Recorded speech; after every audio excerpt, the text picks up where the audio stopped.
Welcome everyone. So this is a presentation that I'm doing. It's going to build up a bit more in terms of some of the contents that I was discussing in the previous presentation, but going in a bit deeper. So yeah, let's get to it. So this is some of the contents that we're going to be discussing here. So like I said, there's going to be a bit of crossover from the previous presentation, but going a bit further, mainly discussing these 4 pillars here. So firstly, helping to address in case anyone here is going through early phase or potentially low affiliate traction, and automating outreach, going into a bit more detail with regards to that. Secondly, scaling higher ticket and restricted subscription products. I had a few questions at the end of the last presentation. I want to dedicate a bit more attention to that as well. I want to discuss it more in terms of mastering performance, in terms of the creative aspect, diving a bit into identity osmosis, more of that later, and going into more depth with regards to the GMV Max algorithm. So talking about TikTok ads, okay? And so like I say, in our first presentation, we covered a bit more of a foundational blueprint about TikTok Shop. Here about talking about setting up the store, the psychology, live sales, whatnot. I would say previous presentation was more of a 0 to 10K kind of roadmap. Here, like I said, I'm going to aim to go a bit deeper, potentially certain things that are going to be for a bit more, a bit after the 10K steps as well. Very briefly, okay, for anyone who's new here, I know that we've got some recurring faces here, but so like I said, I'm going to go into granular detail here. But in terms of who I am, so I've been operating both as a content creator and as a manager previously for a bunch of large name companies, which you may or may not have heard of across the pond. So basically UK and US as well. And my goal overall has been just to aim to bridge the gap between, I suppose, the content aspect, going viral, producing high converting content, and just making sure everything's running smoothly on the back end with building up an affiliate army, a lot of the creative strategy behind it, basically trying to make things operational and work successfully on the back end as well. So okay, so we're entering quite an interesting era right now with regards to TikTok. I don't know how many of you guys have been here since a few years back. I remember back in 2024, 25, that brands were basically going viral just purely with just organic reach. Just affiliates would be able to just post a video, and if it had just just a few viral elements in it, that you could the outreach was just crazy. You could obtain 15 million people per video at a very much easier than what I would argue is today. But in 2026, TikTok seemed to have shifted a bit more from a bit more of a viral first platform to more of how do I say, a bit more sales oriented. So we're operating much more in an era where a kind of a winner takes all type of economy, where the best ads and the absolute best creators are at the top 10%, 5% are basically making all of the money, mainly because of these algorithm changes, certain things that have factored into it. For instance, the GMV Max algorithm. There's been some significant changes in the last year or so, I would say, where essentially to get essentially the same 10 million views today, brands essentially, a lot of them have to pay a lot more when it comes to TikTok in terms of ads, for instance, which means basically your conversion metrics have to be more flawless, I would say. So let me break this down quickly in terms of how to navigate this era a bit better in terms of a perspective more as from brand owners, okay? So the first pillar I want to discuss is with regards to low attraction when just starting out, more of the affiliate sniping kind of thing. So if you're sitting at somewhat like 0 sales or low sales, this is essentially what I want to be focusing on a bit here. Or if you're finding it basically impossible to just find good influencers that might actually just respond to you. I think bottom line, I think in most cases here, your affiliate outreach strategy is flawed, potentially broken. So There aren't any shortcuts when it comes to this. You can't, and I speak to quite a lot of brand owners, especially when starting out, when they had this initial concept where they've got a product, maybe it's going well on Amazon, maybe it's going well on Meta, whatever.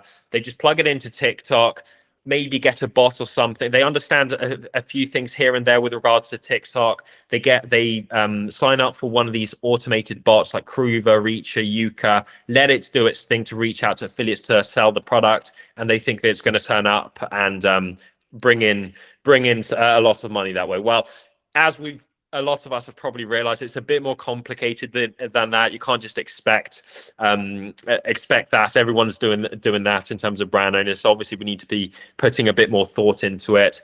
So basically, to build an army of 1,000 affiliates, I think bottom line, I think we need to be doing a hybrid approach here, automating as well. So like using these useful tools, but pairing it with a very highly specific manual sniper outreach. We want to be making sure that we're getting the absolute best, the top quality affiliates.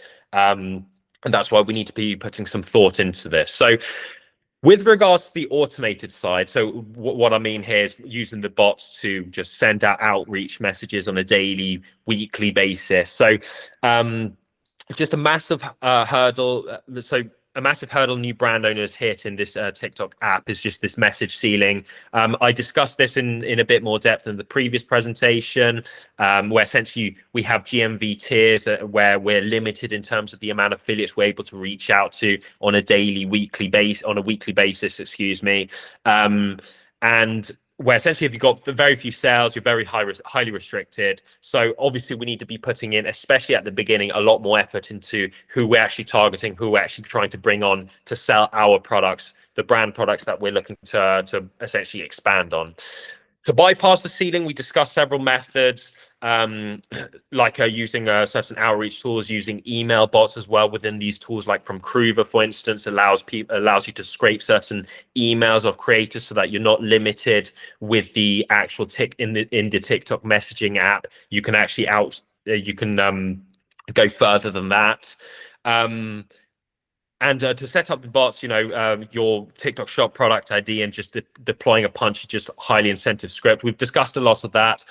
So what I wanted to do here quickly, I wanted to do a very quick exercise to show you.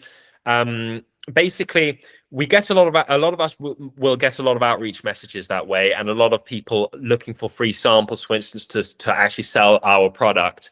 What I wanted to do here is go through a quick exercise to show you specifically how I would vet some of these creators, because we don't want to be sending out free samples, just working with just anyone really. We want to be working with the better people who can actually blow us up, because obviously it's just it can be a bit of a waste of money as well, especially if we're working with higher ticket products. So I've put together a few videos here. I wanted to see if I've got some examples of, for instance, certain creators here. This exercise is basically, I'm going to assume here, these three creators have reached out to work with us. They want a free sample. Let's say that we're working with for the purposes of this exercise, a coffee brand, okay? Let's say it's a high caffeine coffee brand on Amazon or Meta. They're targeting mainly the gym community because it's high caffeine. They want, masculine presence in general. Let's use that as an example. And we've sent out a bunch of outreach messages, and we've got 3 messages from these creators here. And they want to work with us, they want a free sample, etc. I want to get your thoughts, and then I'll give mine as well, into if we're looking at their profile specifically, if you guys think that these are good creators that we could work with this specific brand. I just want to get your thoughts, okay? So like I say, it's these 3 brands. I'll go through them individually. This is the first one right here. Just want to get your thoughts, and then obviously I'm going to go through, I suppose, my process into giving you ideas into if I would vet this creator, if I think he or she is a good one for our specific brand. So feel free to chime in whenever. Looks to me that it's generally, yeah. I'll try to reserve some things in a sec. Feel free to let me know your thoughts right now, whoever's available.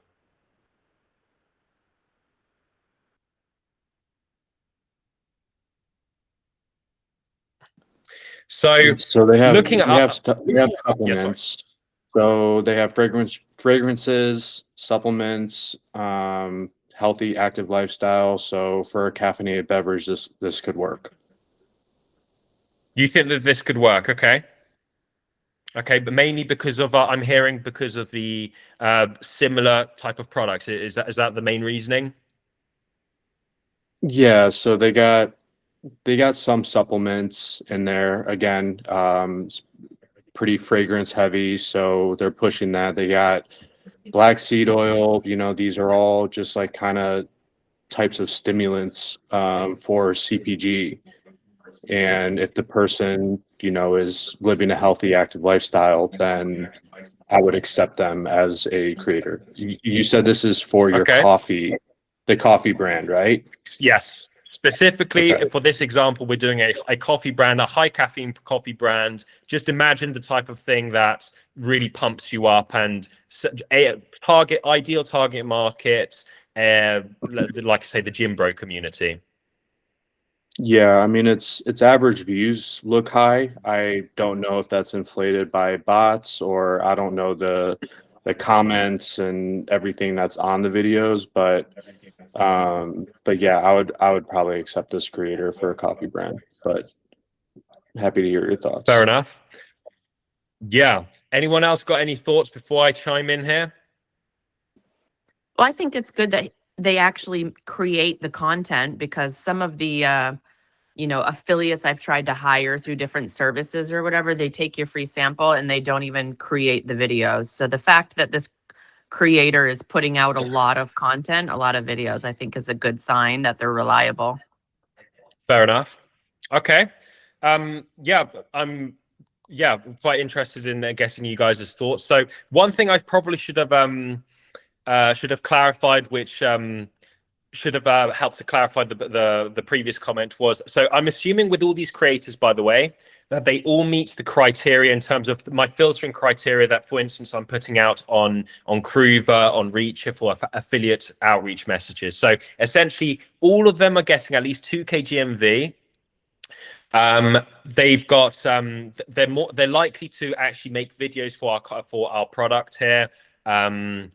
And obviously this isn't a broken account, so they're getting around 300 views at least in general. So it seems to be an account that is working. But anyways, let me give you my thoughts on this. Okay, so like I say, this is a high caffeine brand that I'm talking about, a coffee brand specifically. I personally, the way I would look at this, okay, so they've given me this account, and then I want to see, am I going to give them out a free sample? Do I want to work with them? The way I'm looking at it is, so their top performing video here is this it's like a 40K view video. This was around 2 months ago or so, 3 months ago. It's June now. This is probably, I'm assuming this is their better performing videos after browsing through their account. Also because they've pinned it as well. So generally creators pin their better performing videos. In general, I'm seeing a lot of different products here. Overall, the way I'm looking at this is that they're likely to, if I were to give them a sort of free sample, for instance, or want to work with them, they'll probably make 1 or 2 videos. I'm not seeing many videos of the same product. I don't know if you guys are, but mainly they seem to me to be mainly different products consistently. They're getting some views here and there, like this one, for instance. I might get my return on investment, obviously, but that seems to be a bit more of an exception. I've got also a bit of a personal bias personally against this type of content. Will put that aside, obviously, but I think this is really low effort content personally, like just grabbing the product and then just yapping to the camera. I haven't seen many great results from that. I know there are caveats. I have seen some people go very viral with this bottom of funnel kind of content, but to me it seems quite low effort in general. That doesn't mean to say if I saw this page and it's just getting hundreds of thousands or tens of thousands of views consistently, then yeah, it doesn't matter my personal opinion on the account. Bottom line, it gets a lot of views, but I'm not quite seeing that here. I think realistically, if I were to send out a free sample, they're probably not going to go viral. I think, like I say, that was the best performing video by the looks of it, which out of all the hundreds of videos they've probably made, that was around 2 months ago. I'm probably going to get like a 300, 500 view video. And even if some of these bottom of funnel view videos get like 5K or 6K views, generally they don't do that well from personal experience. So I'm not sure. I would be probably say no to this creator based on all of that information. Yeah, I think that would probably be a no from me. But I also do like the comment that you made, the first person, excuse me, I can't see your name here, but that essentially they're making some products within the niche. I do think they have that going for them. And I do think there's a lot of crossover with, for instance, some of the supplements, some of the perfumes, whatever. There can be certain crossover in terms of the content. So that's not really too much of an issue from my perspective. But yeah, I think my main decision here would be based on performance data, I think. Let's move on to this creator here. What do you guys think with this? Is this guy a yes or a no? Remember, we're speaking about a highly caffeinated product here.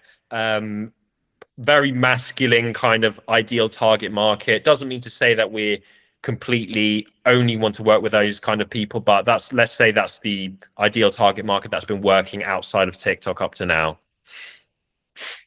What do you guys think? He's much better. Why? Yeah, he looks like a good fit and he has higher views with his face in the video.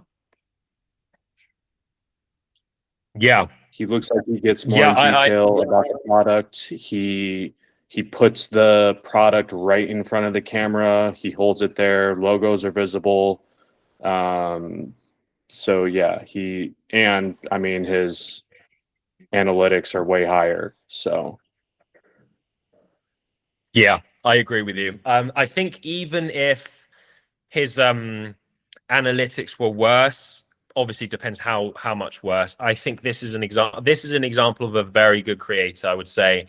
Looking at some of these videos, this was around, what was it, 6-7 months ago or so, one of his better performing videos. This one around 9 months ago. Having said that, in terms of performance data alone, he's got most of his videos are getting several thousand views, which that's a really good indication. A lot of us who've actually made content, if it doesn't resonate, generally it's going to be stuck on 300, 400 views. So generally he's making content that is getting picked up by the algorithm, that seems to be hitting somewhere. Even if it doesn't go viral, it looks like he's doing something right here. I know this guy is essentially the top creators. They're able to look at TikTok as a science. From my observations in general, it's not quite guesswork to go viral, to actually get high views.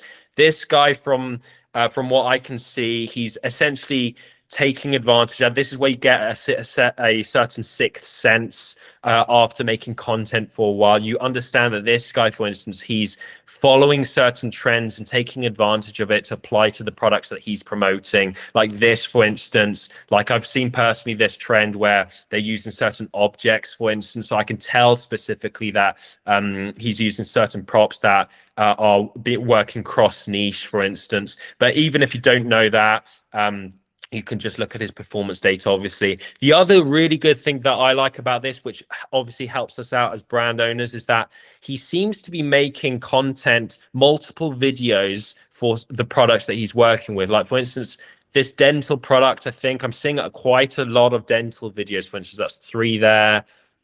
I think that's another one potentially. That's a 5th. So he's making a lot of video, and not just one. Like, for instance, I'm seeing this Goldie supplement in multiple cases. So if I were to work with this guy, I think there's a very good chance that he would make, firstly, a content that might actually resonate. Secondly, he's likely to actually make multiple videos for the product that I'm looking to have promoted.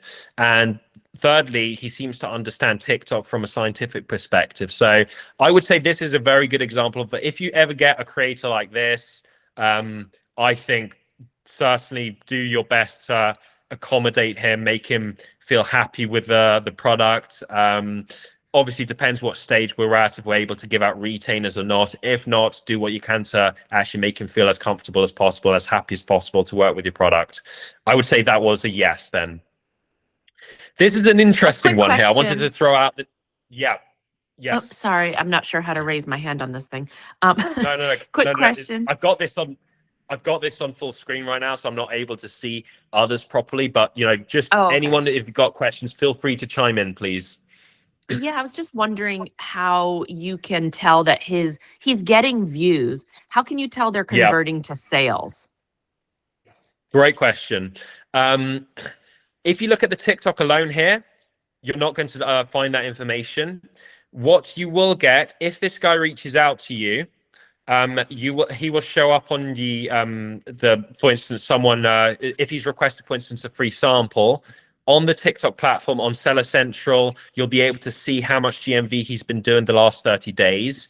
If you don't have, if he hasn't requested a free sample, for instance, and you still want to find out how much sales he's achieved recently, you're able to use tools like Kalo Data, FastMos, for instance. There, let's see if I can go very quickly here. This is Kalo Data, for instance. Get an account. You can do a quick trial account. You can find the creators here. So go under creator. I know that guy from my observations was a UK creator. So go to the UK market, type in the username, and there you should be able to see his data. Okay. Okay, great. Hopefully that Thank answers the you. question. Yes, thank you. No worries. FastMos is another good one as well. I personally use Kalo Data mostly, but yeah, FastMos is another good one as well. Depends on your budget, I think, mainly. I think roughly they're roughly similarly priced. Anyways, I wanted to throw out this bottleneck, this curveball here. I want to get your thoughts on this. Is this a good creator? Let's say they reach out for a free sample. Again, this is for, let's say, a high caffeine product that we're working with. Should we work with this person? Would you give out a free sample? Yeah, keen to get you guys' thoughts. Let's assume, by the way, again, assuming they've hit the criteria, let's say they've got at least 2K GMV. Yeah, I would, based on their curation of products. I mean, they got Red Bull, they got Bloom.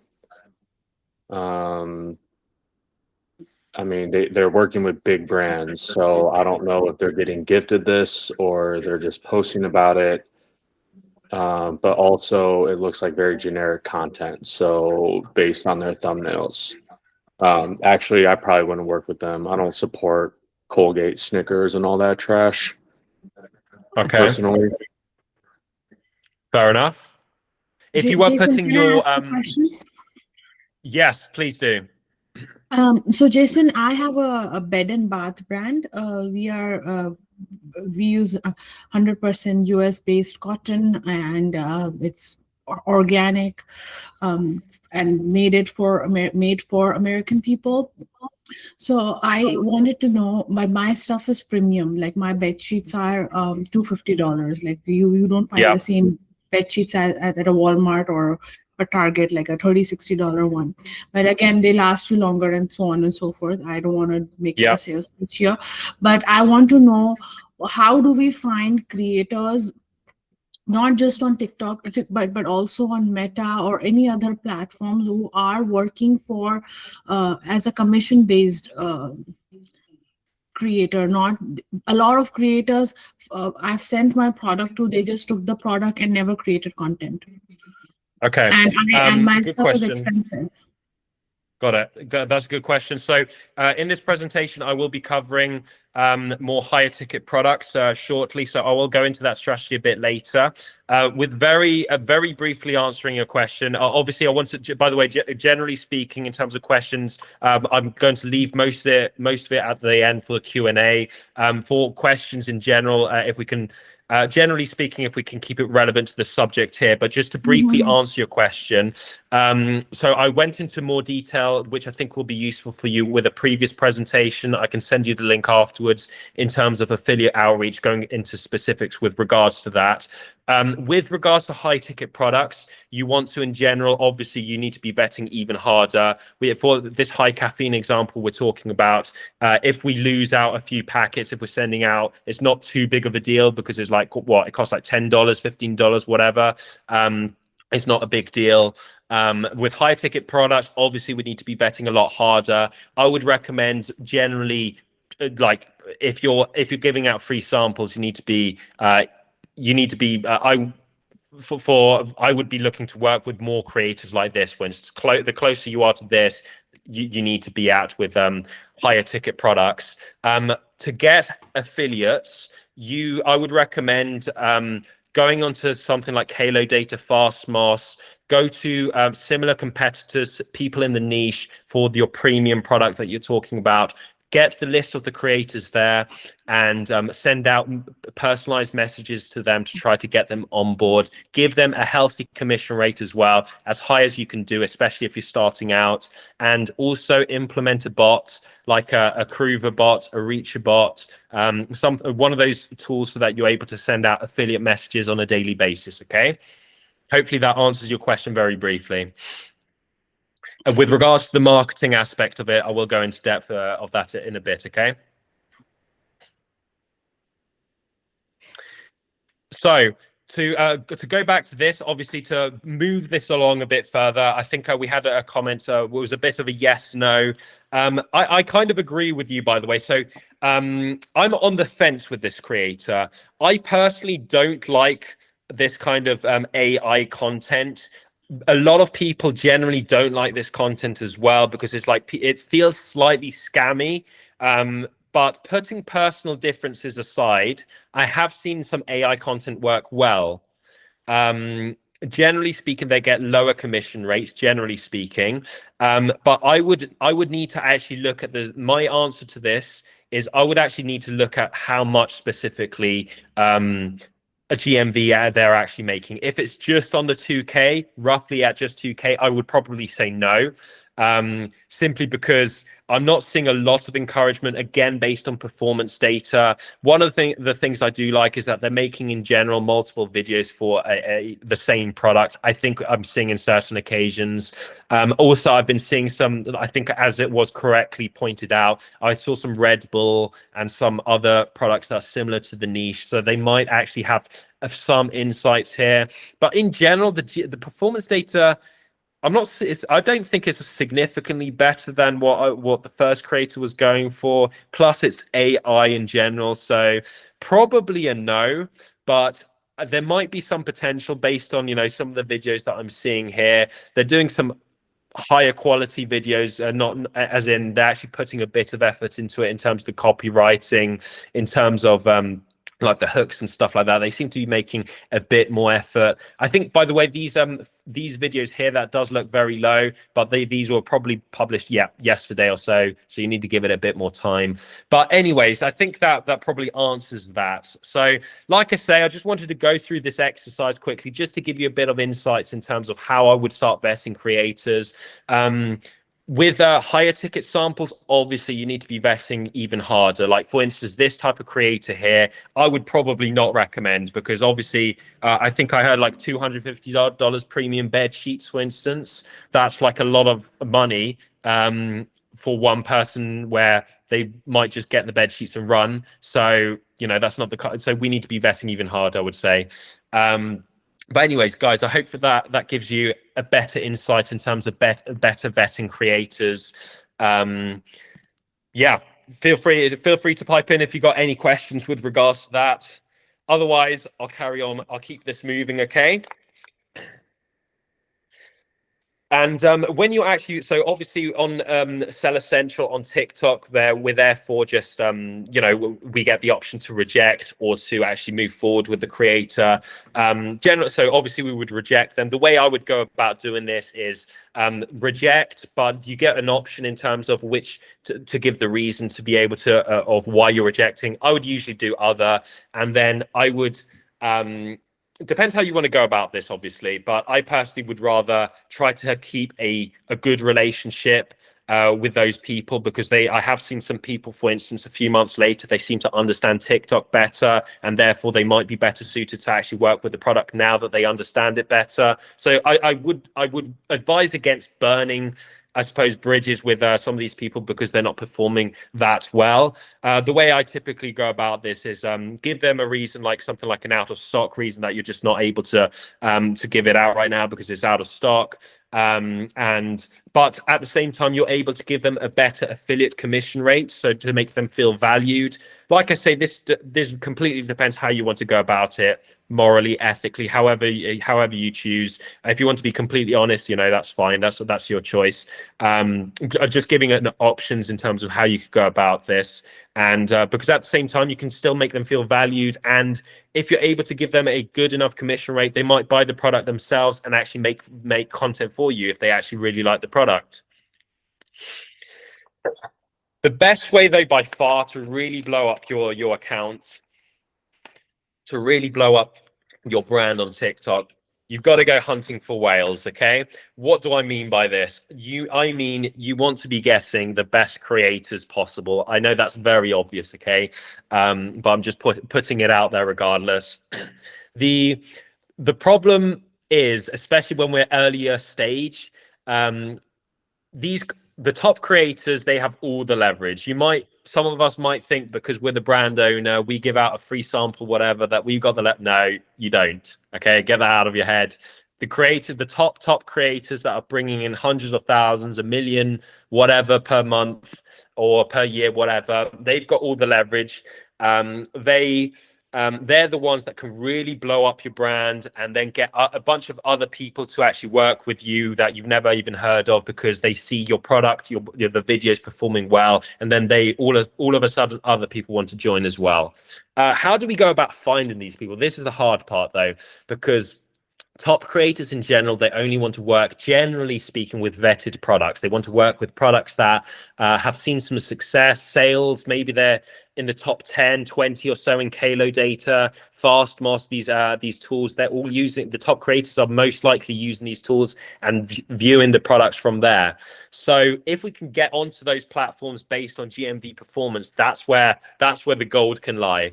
To get some of these people, we can use certain tactics. I've mentioned previous ones here before in previous presentations, etc. Other things that we could be doing, I don't think that I've covered previously. One other way I've seen work is doing it through TikTok lives. What do I mean by this? I mean specifically going on lives of good performing creators, good lives where they're ranking in a lot of GMV, they've got a lot of viewers, whatever. You can find this information, like I say, in general on using tools like Kalo data, Fastmoss, as well as scrolling on your For You page. Maybe you find some good lives that are relevant to your niche product. And the benefit with this is because on TikTok lives, the live creator is able to see the message from literally during the live. The difference between this and sending them just a random affiliate message is because most creators, they don't look at their DMs, they don't look at their TikTok messages that they receive from brand owners, etc., because they're just getting, especially the top performing creators, tens, even hundreds of messages per day. So you're going to have a tough time grabbing their attention. So this could be a good way of getting their attention. Okay, calibrate. Obviously, I'm not saying to spam, tell them and meet like every single message, like make, you need to be calibrated with it. But what I'm getting at is that you're able to better get their attention there simply because they're forced to view it, they're forced to see.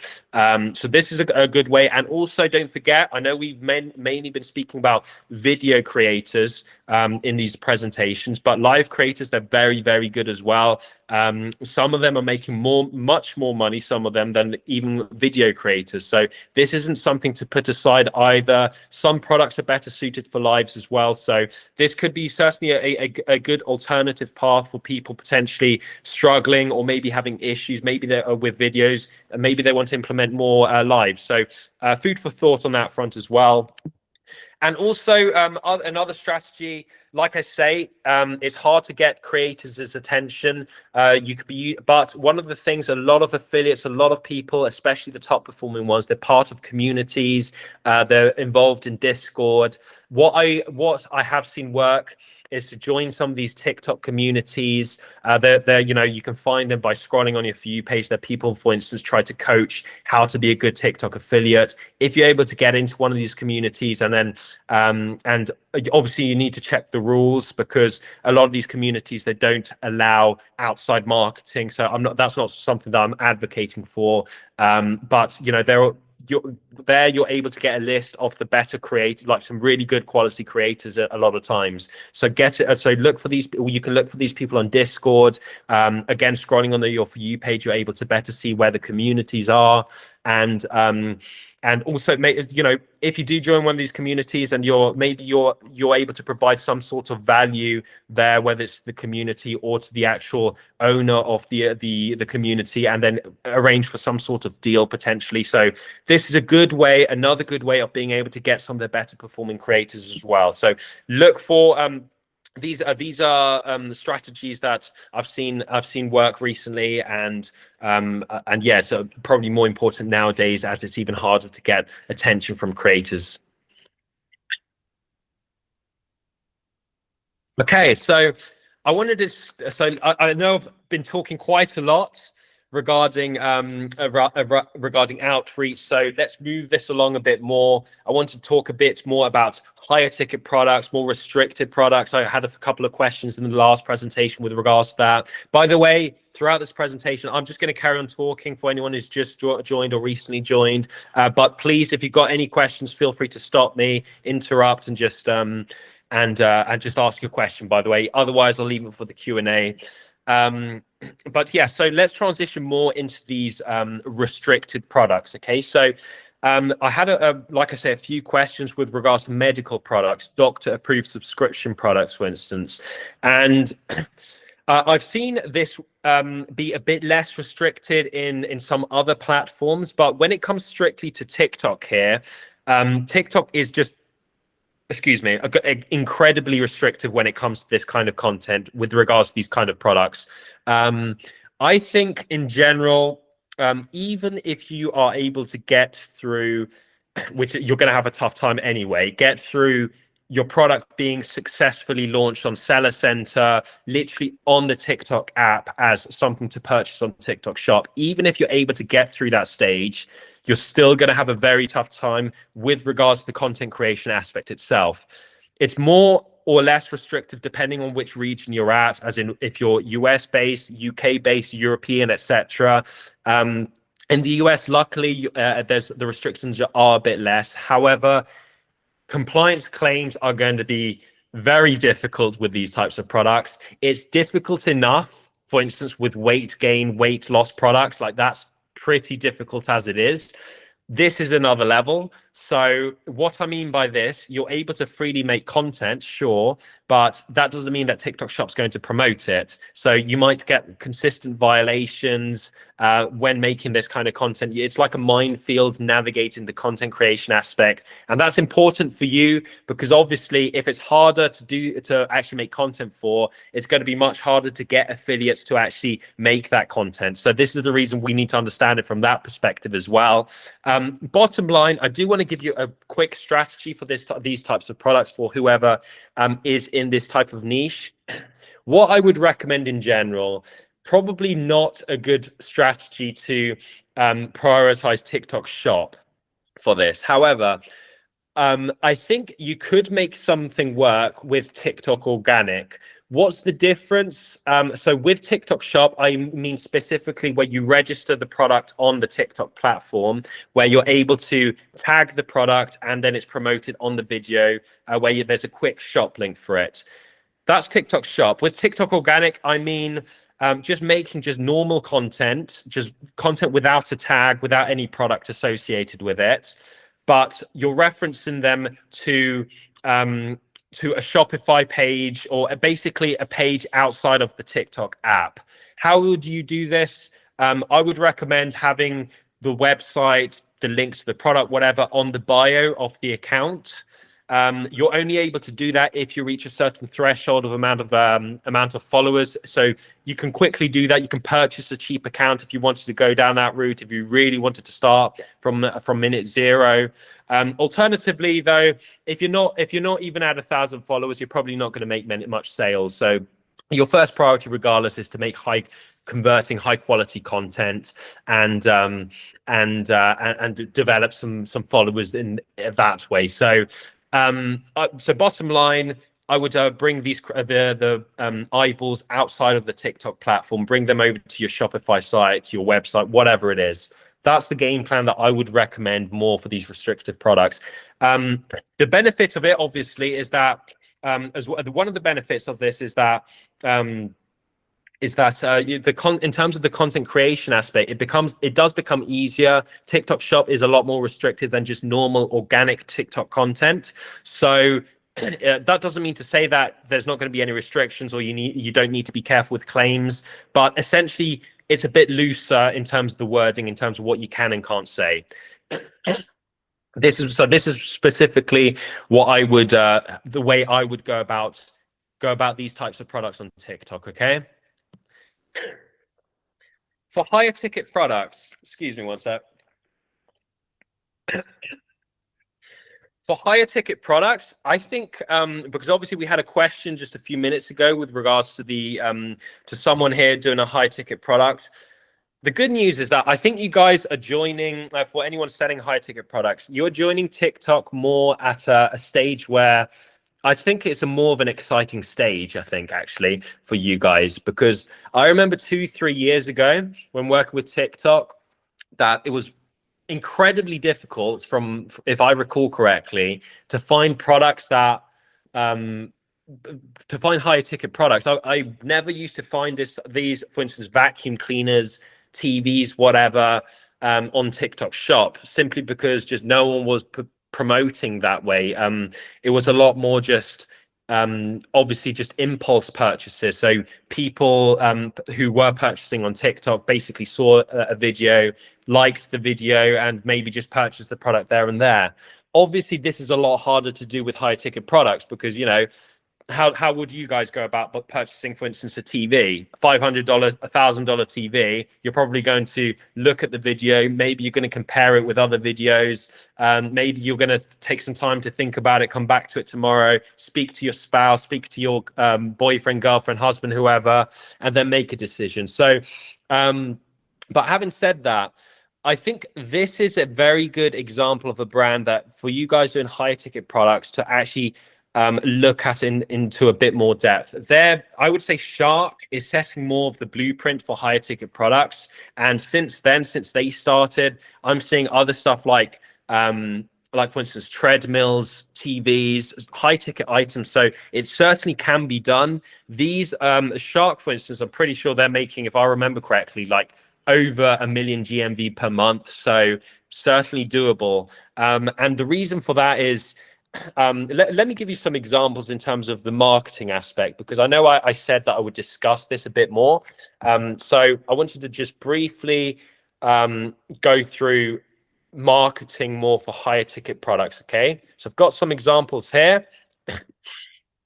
What I think, ideally, okay, the ideal high ticket product is going to have, it is very visually, you're able to make some very visual content with TikTok. Okay, what I mean by this is, like, for instance, one of the reasons why Shark, for instance, has done so well is because this product is look at this, for instance, like, it's just golden. Like, how many people who work at home, who clean at home, cleaners, moms, dads, whatever, that are cleaning at home, have, like, for instance, a Hoover, for instance, that they need to scrub up and down several times to be able to get it to work effectively.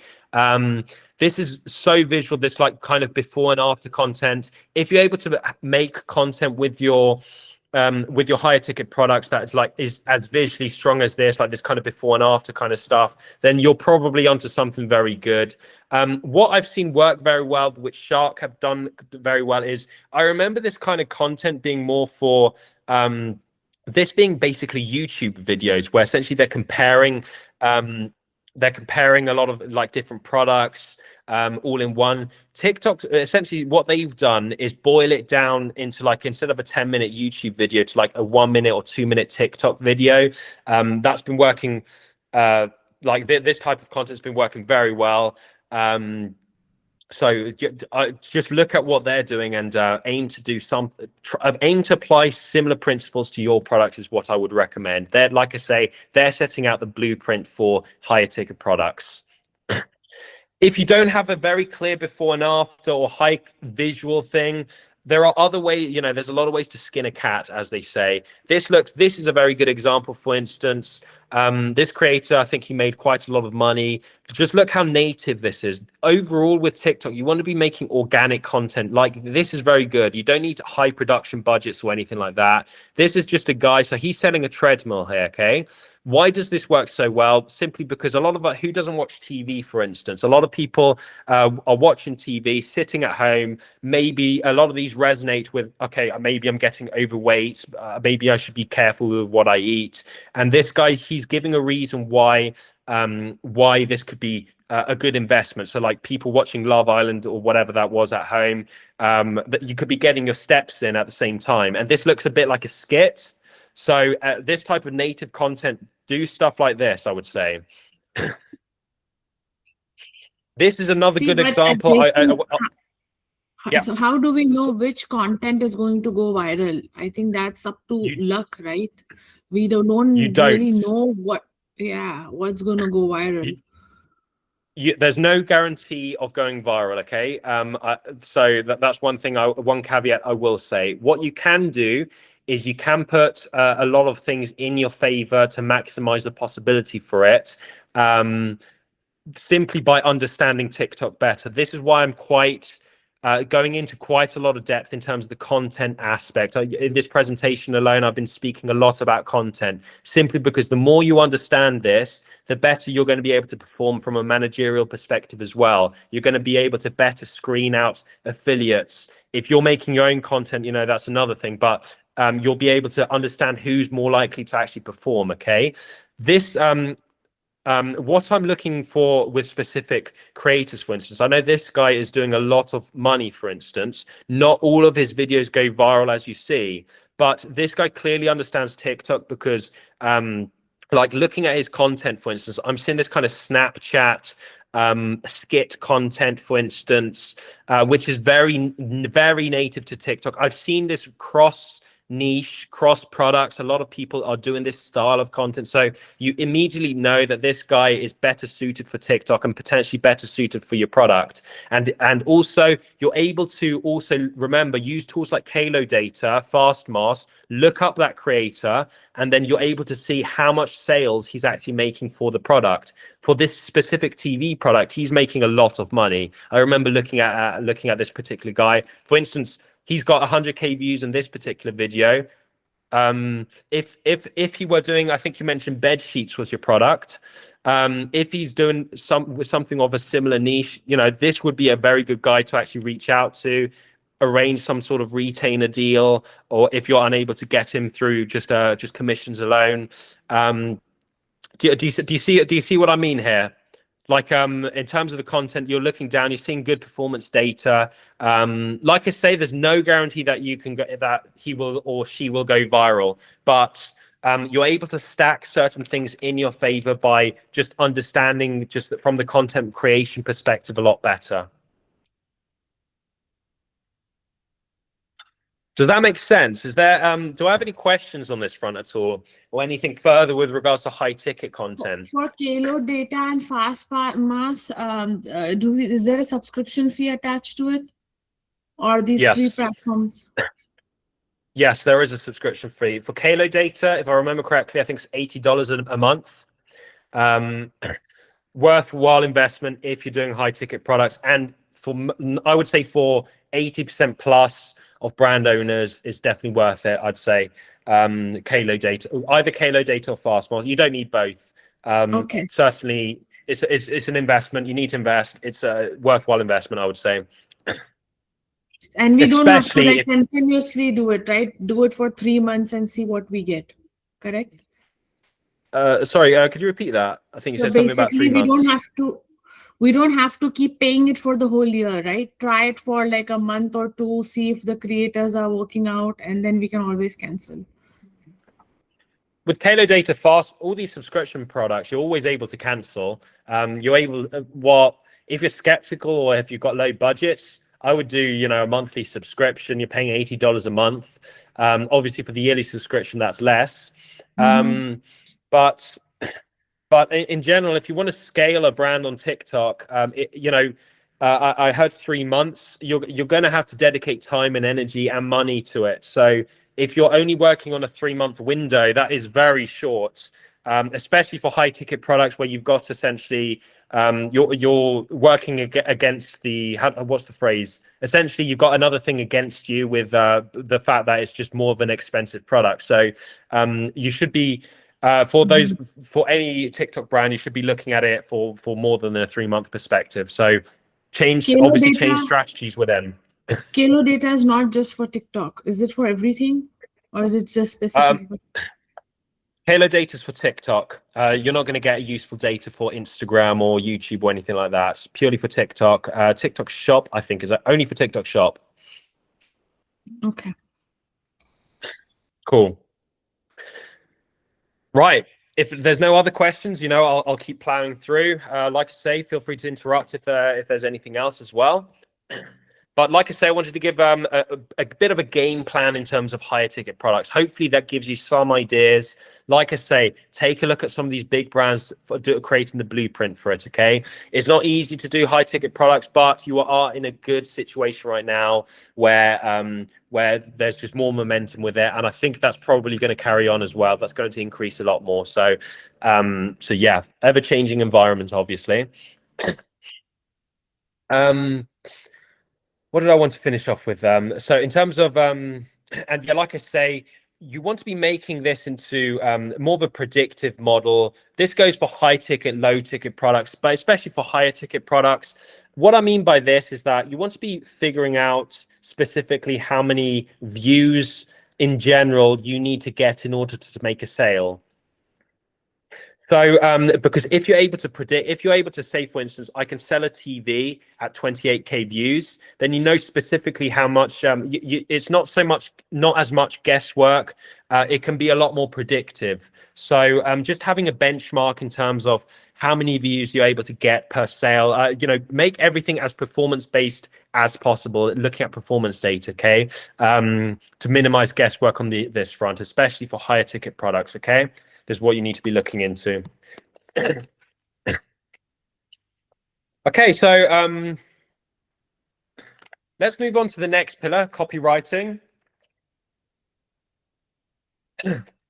So as I mentioned, when it comes to with TikTok, so you can have the best managerial team, best administrative settings, best affiliate listing, all the infrastructure in place, etc., etc. But if your videos are just terrible or just not up to par, lower quality content, it doesn't matter how good your setup is, how much investment you're in general making. Obviously, if you're throwing out millions, that's a bit more of a caveat, but 90% of cases, if your content is bad, it doesn't matter how good your administrative setting is, it's probably not going to work out on TikTok. And this is why, like I say, I keep repeating why I've been so adamant in terms of the content creation perspective, why it's so important to understand this when you're getting into the TikTok game. Because pumping out volume, I've seen some brands, for instance, pumping out hundreds of videos or a lot of videos on a daily, weekly, whatever basis. But bear in mind, one good quality video can be worth hundreds, if not thousands, mediocre / lower quality content. So bear that in mind in terms of content quality. You need to be reaching a certain quality in your content, taking care of the copywriting, taking care in terms of what you're pitching specifically, to better promote your product. I know that goes without saying, but it's surprising, honestly, how neglected that can be in some cases with some brand owners that I've seen over my time here. And this brings me on to, I suppose, what in general I see that's been working recently, the last couple of years, what's working still right now. This kind of thing of, I think some people have labeled it as identity osmosis. What this means is just letting real customers just value shape your brand by just sharing some of these just messy real life stuff.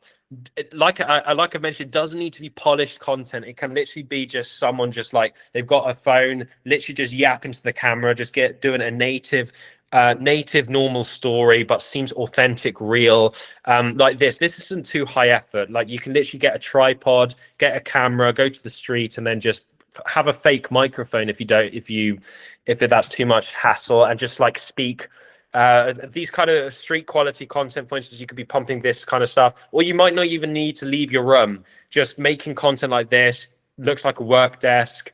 And do you see what I mean? This looks very native. It looks very organic, has this kind of real feel to it, not like some of this meta polished content. And the reason why I'm bringing this up quite a lot is because I've seen a lot of successful people on Meta, for instance, just come on to TikTok. They think they just plug in all the creators that are working on Meta and then do it on TikTok. And it doesn't quite work that way in most cases. TikTok content is different. They want a different kind of story, a different feel to the content. And one of the ways, like I say, is if you're able to implement this kind of identity osmosis kind of thing without generally doing too high sales pitches, more of instead of implementing more of a demand ladder kind of structure, then generally speaking, you're probably going to do better in TikTok on that respect. What I mean by this specifically is just looking at it more from a bit more of a top of funnel kind of perspective, or middle of funnel, not so much just like doing a hard sales pitch at the very beginning. A lot of people on TikTok, like I say, they're there to be entertained. People don't log into TikTok wondering what to purchase next, or they're prepped up to purchase something. They go there to watch I don't know, whatever's popular happening right now culturally, and then they'll stumble onto your product, onto one of your videos from one of your affiliates, and then they might consider purchasing. But what you want to do is do this in a kind of artsy way, where you're able to, for instance, give out a certain problem, more of a top of funnel kind of perspective, speaking about a specific pain point that is relatable to people. For instance, you've got a certain back pain, for instance, and just making some content with regards to that, and then later plugging in your product, or more middle of funnel kind of stuff like transformations, authentic testimonial kind of content, maybe like this kind of street interviews, whatever, where it doesn't come across as just a massive sales pitch from the start. Obviously, you can do this kind of bottom of funnel sales pitches from the very beginning, but you're probably limiting yourself quite a lot doing it this way. Okay, so like I say, bottom line is people aren't there to be sold to initially, so you need to be working with affiliates that understand this first and foremost, I think. So this is the reason why personally I'm not a big fan of this kind of bottom of funnel. You just see the product and you're just talking to it, because it's just not very native to TikTok, and it's not likely to go viral in most cases. Yeah. Let me give a few ideas, here and there in terms of what you could be doing. For instance, obviously, same general rules apply across, for anyone who works with Meta or any other platforms. The hook is obviously probably the most important part still of the video. There's a lot of things that extrapolate onto TikTok. You could be doing things like these kind of desire first hooks, where for instance, you're trying to trip up. Essentially, you're trying to scroll stop someone. People are constantly scrolling. You want to actually get someone to pay attention that's relevant to your product in an entertaining way. This is, for instance, a good example. For instance, there's a lot of different hook styles, so I'm not going to yap on too long for this. But for instance, this would certainly grab someone's attention in this kind of market. I stopped doing yoga and it fixed, for instance, my back pain. That kind of grabs someone in that market, because obviously most people think that obviously yoga is good for you, that you stretch yourself out, that it's probably going to improve your back pain, going to improve your body, your fitness overall. So this kind of is counterintuitive. So you want to be making this kind of content, or working with affiliates that understand this and just are able to kind of if, let's say, someone scrolls past and they're like, hang on, what did I just hear? Do you see what I mean by that?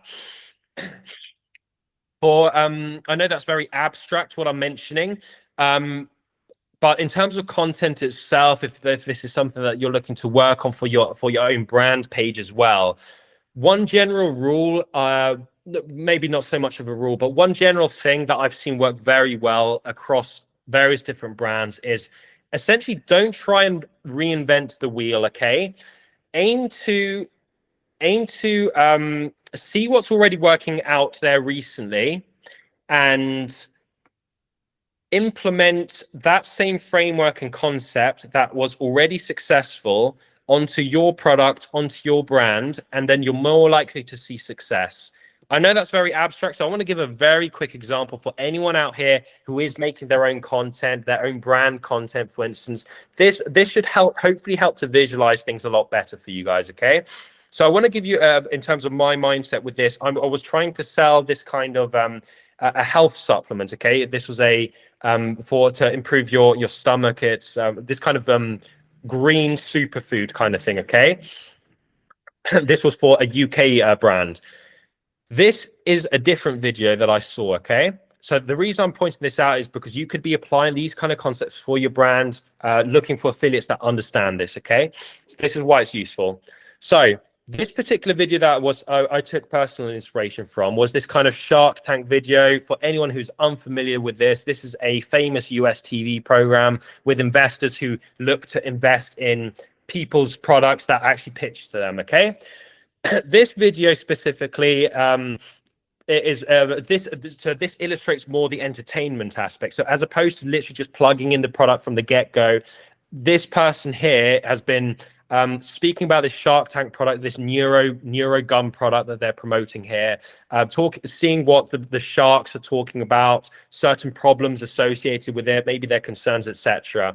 And they're doing this kind of hero journey kind of video here, where essentially they were rejected. Then the owner is then talking about the product afterwards. Then they show up on Joe Rogan. Suddenly it's having success. And then boom, this person then goes on to talk about the actual sales aspect, how this brand has actually done very well for themselves, despite that they had doubts. Talking about now some of the sciencey aspects, why this product is good for you, etc., comparing it with competitors, and then a good CTA at the end. Okay. The reason why I'm pointing that, going descriptive with that, so this is essentially what I did with in this particular case. Shark Tank doesn't exist in the UK. However, so therefore you could say, for instance, but that doesn't mean to say that this concept here specifically doesn't work. There is a similar type of program in the UK called, for instance, Dragon's Den. For anyone who lives in the UK, they're very familiar with this. And what I did specifically here was use essentially the same concept, like they're having doubts with the sharks, dragons, whatever. They have their concerns, the pain points, etc. Maybe they got rejected, and then talking about the hero journey of the specific product. And then, how it's been going over time. And then afterwards, going into the sales pitch, talking about how it's been going after Dragon's Den. Do you see what I mean? The same framework that was applied here for this product, do it here. That's a very illustrative example of kind of the content that would, what I mean by taking concepts that work with other industries, other niches, other products, and applying it to your product. So you're not reinventing the wheel in a lot of cases. You can borrow what's actually working right now and apply it to your own products, okay? So this is a good way of being able to get off the ground with TikTok, okay? That I've used with previous brands, okay?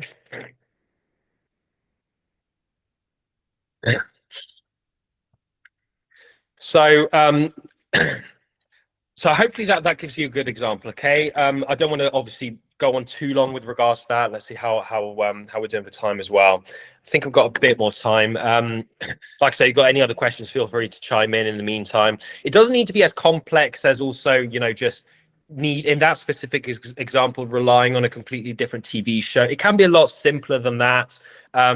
Another very quick example, for instance, like I say, you don't need to reinvent the wheel in a lot of cases. This is for anyone who doesn't know Dr. Malaxin, for instance. This is a very famous brand that's doing very well right now. It's a skincare brand, mainly appealing to female audiences, and both in the UK and the US doing very well. And this was a trend that I was seeing circulating quite a lot. Do you see why this grabs so much attention? Because it looks like this woman is in pain or is going through some sort of issue. You're seeing her all bandaged up.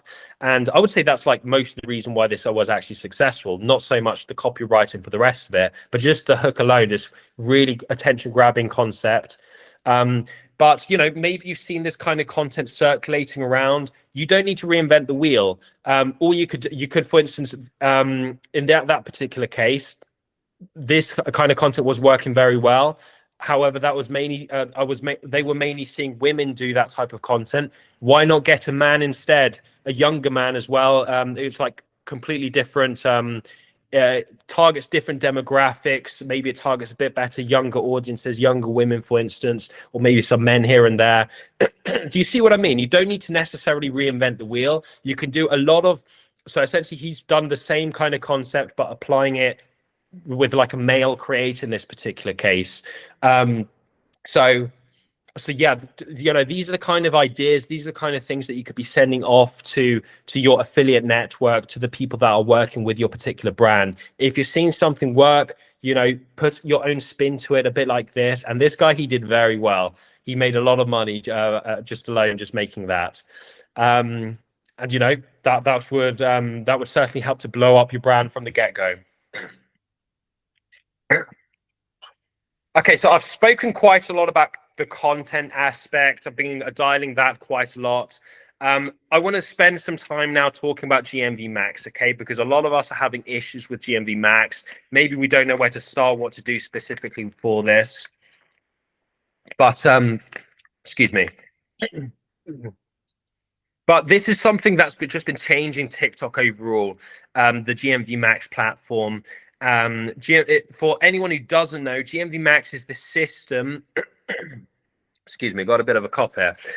It's this new ad system in the last year or so that TikTok's been rolling out. It's in full effect at this point, where what TikTok does, instead of you sniping specific ads, instead of you finding certain videos that you think would do well and then putting ad spend behind it, TikTok looks at all of the videos. So it will look at all of your brand videos, the ones with product cards, the affiliate videos, etc. Takes that all into consideration.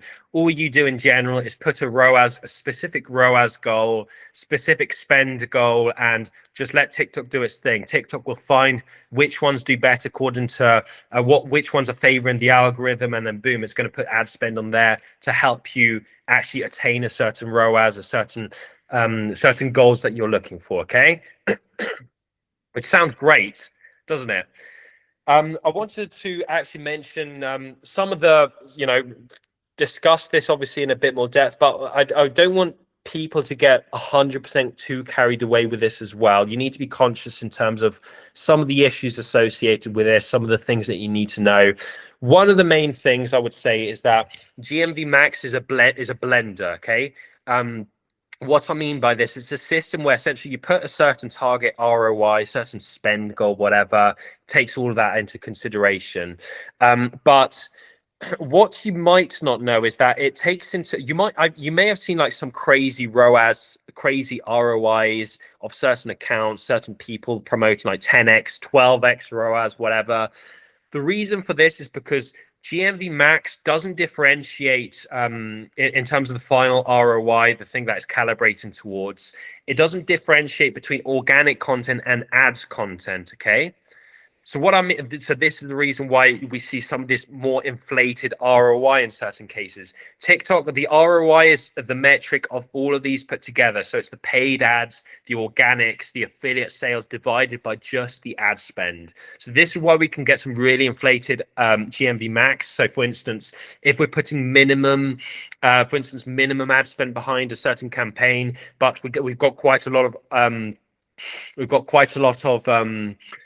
viral videos that have brought in sales, then you can make some you might think that you're doing great in terms of ROI, getting crazy results, when really it's the affiliate and the organic content that's driving home most of the sales, where you weren't putting money in the first place. This is a good example here to illustrate it a bit. So for instance, say you're spending $4,500 on paid ads, you've received $3,500 in sales in affiliate organic content. Overall, that makes $8,000 in terms of revenue, but you put $2,000 in ad spend. TikTok is going to calculate it at a 4x ROAS, 4x ROI, when in actual fact, the actual true one would be, in this particular case, the paid ad sales divided by the ad spend, right? This is the thing we're trying to actually figure out in terms of if the money that we're investing into these campaigns is actually giving us a good return on investment. So take that into consideration. Take that into consideration when you're running GMV Max campaigns. So you're going to have to calibrate according to this. Excuse me. So this is what I mean by being a bit more deceptive with this. So and because it's a blender, you can't use the real GMV Max metric. You need to be looking at this kind of thing. So if you're launching a GMV Max campaign on a brand new account with a brand new pixel, 0 organic sales, bear in mind as well that GMV Max operates better where there's certain performance data associated with a campaign. What I mean by this, it relies quite a lot on, for instance, you need to be having a certain amount of videos, I would say, before actually running a GMV Max campaign. So I don't recommend running GMV Max campaigns if very, very least, if you've got 50 videos, don't do it at all before then. I would say 50 is way too short still. Ideally, you want to have at least 100, if not 250 videos already for the specific product that you're promoting, okay? So like the reason for this, it needs a certain amount of performance data to be able to understand which videos are better likely to perform, okay? And if you're running it before then, you're more likely to be wasting your money, wasting spend, etc. And at the end of the day, we're looking to get a return on investment in terms of what we're doing, okay? Let's talk a bit more in terms of the benefits, why this can actually be good, and also why what's the best way of going about running GMV Max. So aside from the amount of video threshold that you should be aiming towards, one of the good things about running this as opposed to other different ad strategies on TikTok is that TikTok can offer you a certain protection in terms of your ROAS, your certain ROI goals. Okay, so if you miss it, to actually be able to achieve this, in general, you need to be running with a certain minimum ad spend that TikTok specifically recommends. In the UK, I remember this is around £200. I think in the US it's around I want to say around $250, maybe slightly more, slightly less.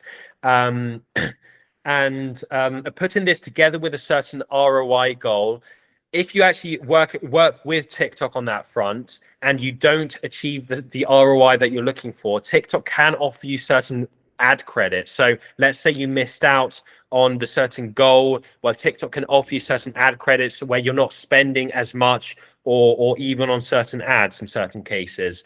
And so basically potentially free marketing if you want to look at it in that perspective. And also the other benefit of working with this GMV Max campaigns, GMV Max ads, is that it can offer you certain ad breaks, commission breaks, as well. I know a lot of us, when we're starting out, we like I've recommended previously, start off with higher commission rates in general. This is a good way to actually try to get some of that money back. So let's say you work with, a crazy, let's say, a 30%, it's not that crazy anyway, 30% commission rate.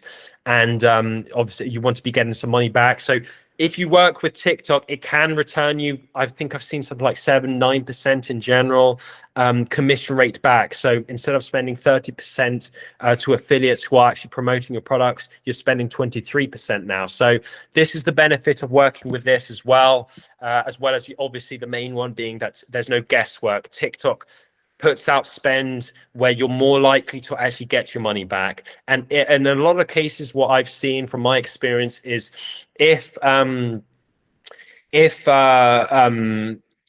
ROI goal isn't met, or if it's too far away, then TikTok will, in general, in a lot of cases, throttle the spend altogether. So it doesn't. So you're not So essentially, it prevents you as much from wasting all the money that you could potentially have wasted. Hopefully that makes sense.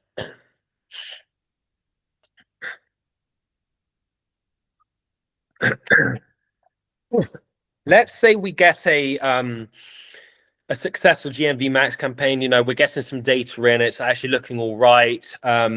What do we do next? So what I would recommend in this case, so you've got some ad spend behind you, getting it seems to actually be reaching the ROI goal that you're looking for.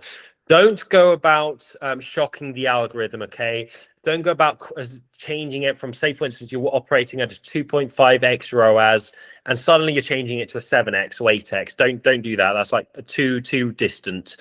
Progressively improve it. So what I mean by this, increase it by a conservative margin. At a time span where you're giving TikTok a chance to actually do its thing, to actually operate properly. Some like 48, 72 hours I've seen work in a lot of cases. Just increasing it every 20% every 48, 72 hours, maybe slightly longer if you want to be more conservative. And just do it progressively until you reach a certain point where maybe you're seeing some a bit more creative fatigue or whatever. Then, you know, that's when you can hone it back slightly. But from there, there's a lot of opportunity to be able to scale it to the specific ROAS goal you may need or that you're desiring. Go about it this way. I would strongly recommend, especially if you're making money. You know, obviously we want to be making money fast, but you know, if you're making money already this way, you know, you can wait a bit longer to make it to get it to where you want it to work at specifically. Okay. And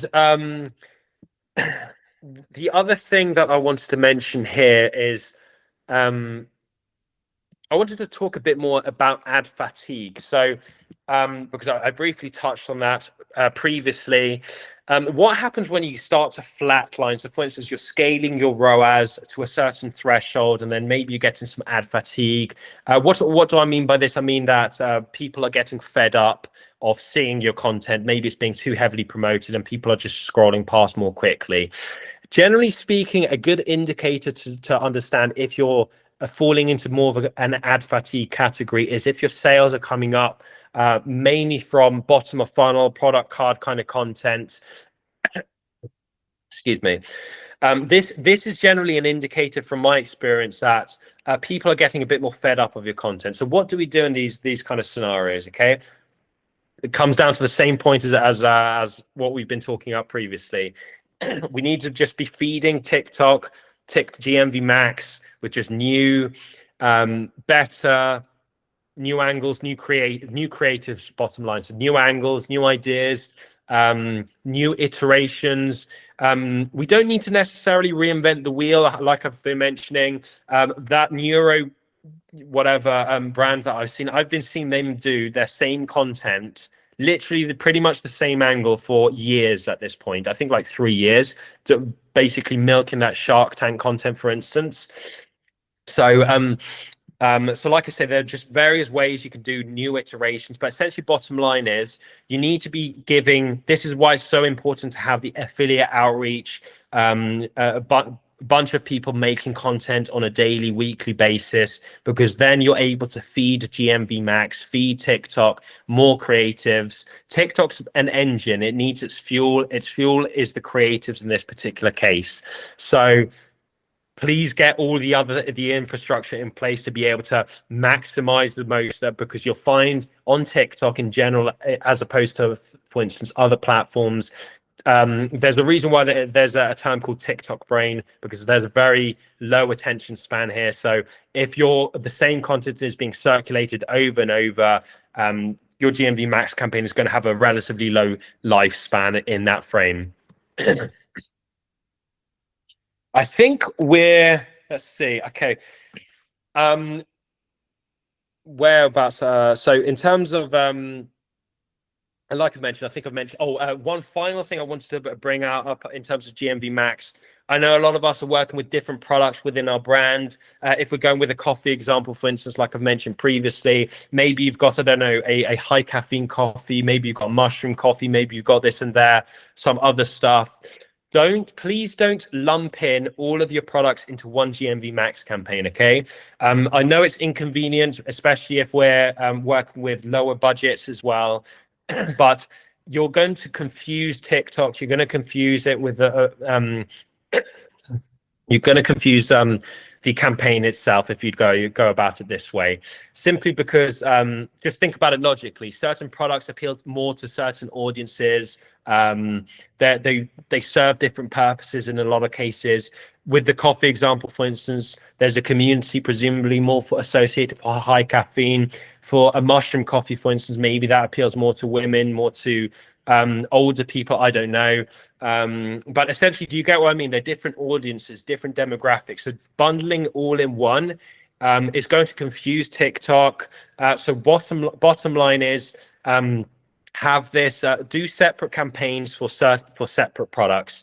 Get one, start off with your hero product, start off with your better product, and get that working, make it self-sufficient. And then obviously if we're working with lower budgets, then we can start moving on, focusing on other products as well after that. Okay. Hello, Jason. Yes. Can you hear me? Oh, sorry. I think I Yep. apologize. I was late and I missed, I think, the first 10 minutes of your presentation. On No worries. getting started on Kruva, I want to start looking for the TikTok influencers. Is that where you start? If you go on Kruva, it helps you find certain niches, or is that only for outreach after I've already found them? I'm trying to find the people who do the video, the influencers. I think that's a yes to essentially both of your kind of questions that you had there. So Kruva, yes, what it is, it's an affiliate outreach tool where you're going to be able to quickly filter out the best performing affiliates on TikTok Shop to potentially work with your product. You can filter out affiliates by your niche. So let's say you're working with, I don't know, I heard do bed fitness. sheets earlier. I do fitness, so I'll Perfect. look at, I'll do Gym Bro, whatever. Perfect. You can filter it out for that niche or whatever, and whatever's closest to that niche, and yeah, from there you should be able to get a bunch of affiliates, send out literally outreach messages on a daily basis to those affiliates. So that's the I just want to make just to confirm that platform for both finding and doing the outreach. That's perfect then. I didn't know if I was finding the influencers on one, or I can probably you find them organically too. I mean, there's probably a couple of ways to find them. Is there another platform to find them? Yeah, there are many ways, obviously, to find creators, influencers, or etc. You've mentioned, for instance, the TikTok For You page. That's a good way of just scrolling, finding the better performing creators. But what I will say with Kruva, it's a lot of the creators that you'll find is basically just lumped in. It's not quite as easy to scroll through the creators and find which ones are. I mean, you can put certain filtering criteria to look for the very top.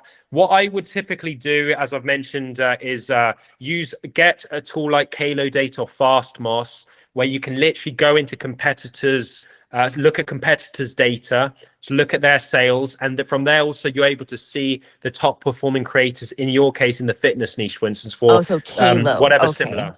Kalo, I would recommend Kalo Data as well, or FastMoss is, I think, works in a very similar way. But yeah, I would recommend having Kalo Data as well in your particular case, I think, because it sounds like you want to be quite specific with some of the creators that you're looking for. Okay, I certainly recommend that. Thank you so much. No problem. Thank you. And also that brings me down. I am finishing off here, by the way, guys. I will be obviously leaving a few minutes as well for any other Q&As afterwards. But just to finish off this last slide or two that I've got here, that brings me on to the whale affiliates, whale creators that I've discussed previously, where the best way to just expand your growth to just the brand in general. The sooner you're able to get a great creator, or someone essentially making great content which literally goes viral and converts, the better. Okay, just one of these videos can do so well for your brand. And if you can't convert with that video, at least get a video that goes viral. I know that, and what do I mean by that? If the video doesn't convert, that video will still get views on platforms like Social One, Daily Virals, these tools that affiliates use, where all the top performing affiliates in general are at. They're constantly looking at what products to perform, what ideas I can use for my own videos to actually go viral. And so therefore, if you're able to get your product, some videos on those types of platforms by actually getting a viral video, there's going to be people that are going to look at that product and think, okay, I think I can actually make content that actually might convert and can actually make similar content to go viral as well. So therefore, you'll start bringing in the sheep to the shepherd in this particular case. And this is what I mean by getting a whale affiliate. So the sooner you're able to actually get one of these creators that actually is just making just hundreds of thousands, maybe a million, a GMV on a very frequent basis, the better. You can find some of these affiliates in general, on platforms like I say on Kalo Data. Fastmoss is an easy way to find some of these creators, and depends on your budget. Obviously, if you've got no budget, then at least send out things like very high generous commission rates. If you're sending out 10-20% commission rate for something that is has no sales, then I would say good luck to you, simply because I've operated as a creator myself as well, and I would just laugh at that. Why would I promote your product that's got no sales and it's got no social proof, and you're asking me to do this for free? I would just laugh at you in that particular case. You need to be offering very generous commission rates, especially for the top performing creators. Something like 40%, 50% isn't that crazy, really. I know you might make a loss in certain cases. Depends how you want to operate this as a brand, obviously. Depends on your budget. But if you're able to provide something which looks very generous, and then they blow it up, maybe you make a bit of a loss in that video specifically, but there's a much better chance that that video is getting off the brand is getting off the ground, and other people will join in. Other very good affiliates will have that product, the video, on the radar. They'll make their own versions, and you don't need to be offering these crazy high commission rates. In other words, one affiliate can essentially catapult your brand if you actually play this correctly. Again, I don't want anyone here losing their money here. I've mentioned previously there's no guarantee that someone will go viral, okay? But there's certain things that you can do to put the cards more in your favor, is what I'm getting at in terms of trying to give you from a strategic perspective, okay? Jason, hold on. So a quick question. Let's Yes. go back. So you are saying $500,000 per month creator. So that's the revenue the creator is generating. That's what you mean? So this is just a specific example of what I could mean here by a whale affiliate. I'm not saying that this is just a be all end all kind of creator. What I'm getting at is some of the creators are actually putting out this amount of sales. Okay, there are creators making 500K, a million, whatever, from just one video. Like, some people are making crazy amount of money, and you can tell by just going on Kalo Data, Seller Center. You can find some of these people. Obviously, if if there's creators out there making 100K, 50K per month, for instance, these are still very, very, very good creators. It's not easy to make 50K, for instance, on TikTok just as an affiliate. So all these people making high GMV, in other words, they're the ones that best understand TikTok, are best suited potentially to actually blow up your brand. Okay. So now, having said that, how as a small business owner, 40 to 50% commission is the only way they are going to talk to us? And again, I'm just giving examples here. Okay, so what I'm getting at is be very generous with the commission rates you give out. You need to figure out what every brand is going to be different. Your margins are going to be different as a brand owner, right? If 50% is just like too high, just unsuitable, then obviously don't do that. But what I'm getting at is the more generous you are with the commission rate, essentially, bottom line, these creators, these top ones, they have all the leverage. How are you going to get them to work with you? The best way, and the creators in general, they just care about how much money they can make. So the more commission rate you're able to give out to them, the more appealing the offer is, and therefore you're compensating for instance, the lack of sales that you may have already received, the lack of reviews that your listing has. So this is a good way of compensating by being more generous with your offer to incentivize some of these top performing affiliates, top performing creators. Okay, so like I say, this isn't like a die-hard number, but what I'm getting at is the more generous you are with the number, the more likely you're going to be able to get their attention.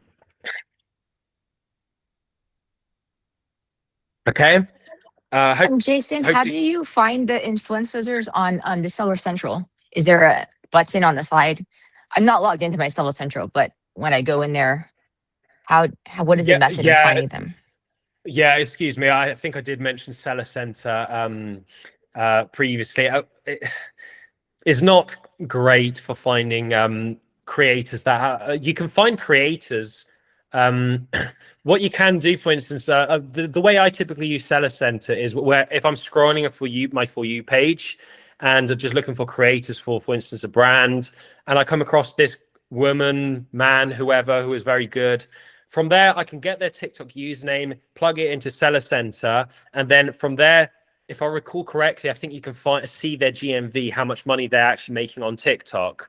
So it's more of a sniping way in terms of finding how much money they're making through Seller Center. This is why tools like Halo Data and Fastmoss are just so much better, because you can just it's just more easy accessible, and you can find things in batches. And like I say, you can be a lot more honed in terms of looking at competitor data, competitor products, and looking for the affiliates that are better suited for that. With Seller Center, it's not an easy way of going about it. Oh, no problem. I just was thinking it was a different method, but if I'm already going to use the Proven, then there's no point. But I was just curious to see what that was about. Thank you.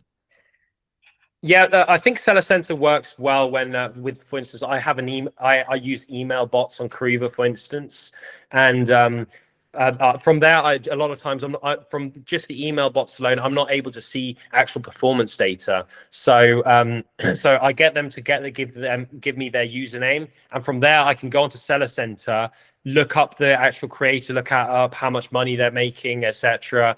And then more so using Seller Center more from an individual perspective. Okay. I'm closing here. This is the end of the presentation, roughly, in terms of the content. I know, by the way, I've gone over. I've wanted to actually give you guys as much value as possible here. Hopefully this has been useful.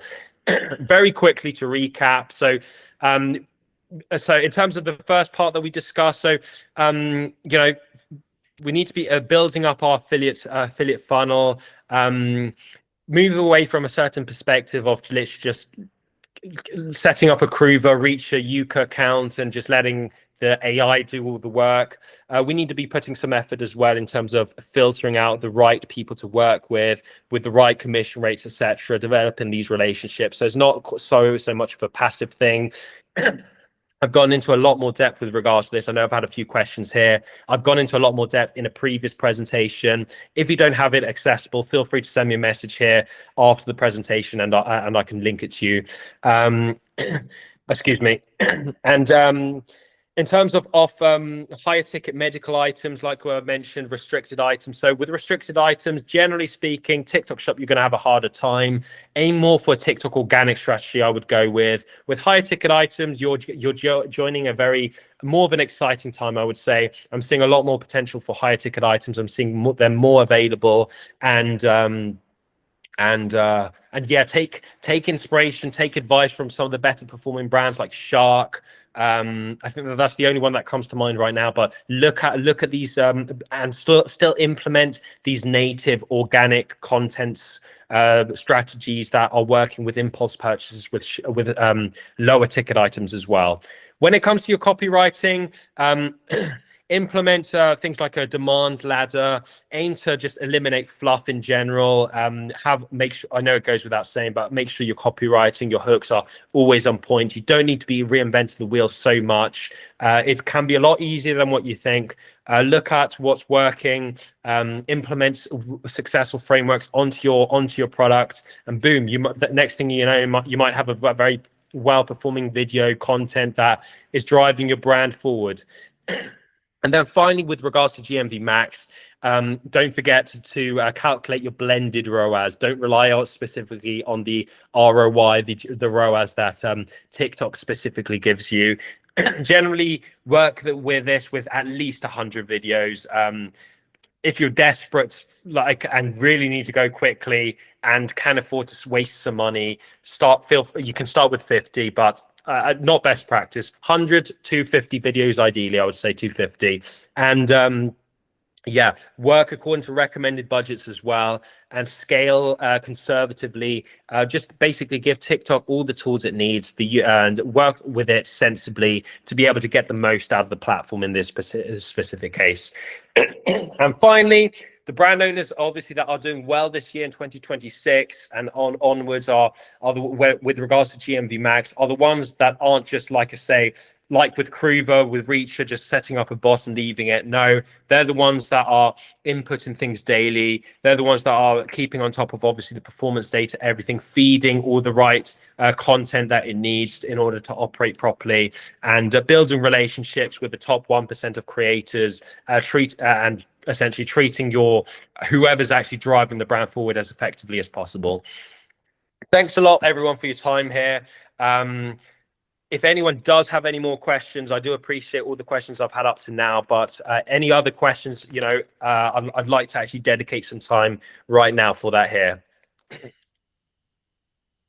Yeah, I have a few questions about the affiliate program. Two things. One, maybe a rumor that I've heard, but I heard TikTok is changing quite a bit, and they're starting to clamp down on the amount of just trash on the site. So creators that are promoting little knickknacks and like these products that are just junk. And so what they're doing is, if you are a TikTok shop that doesn't reach $2,000 sales in the first month, they actually restrict you from having a broad affiliate outreach program. Is that something that you've heard about? I know this is very new and how it's changing, but have you heard about that yet, and the program that they're using to like gift affiliates and then refund them, I think? Yeah, you're right about that. I've been experiencing that quite a lot recently, actually, with some of the newer brands. So from a brand perspective, essentially when you're joining or when you're new to TikTok Shop, you're joining this kind of probation period where TikTok, I don't know if it's quite a glitch or anything, but essentially I've seen brands get restricted 100% with their affiliate outreach because, for instance, they don't have a shop score. And how are they going to get it? I mean, they've just started. So essentially, TikTok it is certainly at a stage where it's certainly harder for newer brands. The best way I can describe in terms of getting past that is obviously going through all the probation stuff. There's a checklist in Seller Center in terms of what you need to do. So go through the quiz, getting the initial orders in. Essentially, what you want to show TikTok from a brand perspective is that you are a reliable seller.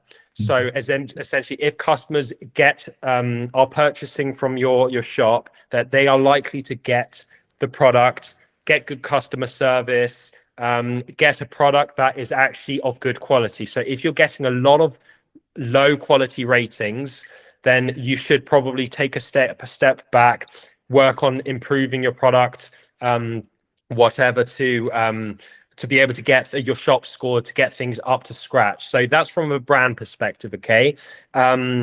So obviously, so to answer your question, TikTok is certainly clamping down on just trash, for lack of a better term, being promoted on their platform. You mentioned something about the number of creators that you can outreach to. That's another thing that is certainly the case.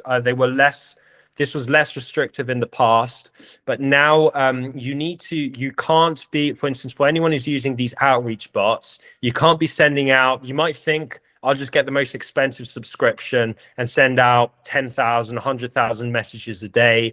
Nope. TikTok has clamped down on that already, where if you're a new seller, you're going to be very restricted in terms of how many affiliate outreach messages you can send out to. I think if you've got less than £200, around $300 or so in terms of sales, you are restricted to, I think it's 500 affiliate outreach messages. And it goes up according to how many sales you achieve. So if you get $1,000 in sales GMV, affiliate GMV, there's a difference, by the way. Then you join the next tier, and then so on. So you need to build up your trust with TikTok. Okay. The way I would recommend to go about this for newer brands or brands that, they're struggling or within the 10K GMV region is you need, this is the reason why I've gone through this presentation, is you need to be filtering more hard.